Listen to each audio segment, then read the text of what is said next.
Guys, প্রথমে ভিডিওটা দেখো, তারপরে ফানি কমেন্টস পড়বো। Let's go. দেখো বন্ধুরা, মামামের জন্য খিচুড়ি রান্না করেছি। খিচুড়ি রান্না করে দেখো প্লেন দিয়ে এখন খিচুড়িটাকে ঠান্ডা করে নিচ্ছি। কেন বলো তো, শীতকালে তো ফ্যান চলে না, দিয়ে ফ্যান চালিয়ে দেবো, ঠান্ডা হয়ে যাবে। তো আমাকে এই হাত দিয়ে এইভাবে আমাকে প্লেন দিয়ে ঠান্ডা করে নিতে হচ্ছে। কি বলবো বলো, হাত পাখা তো নেই।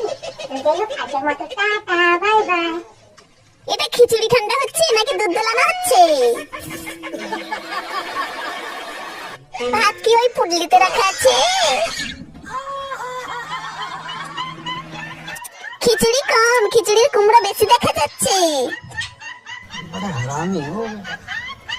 তুমি কি হাওয়া দিচ্ছ নাকি পেঁপে দেখাচ্ছ?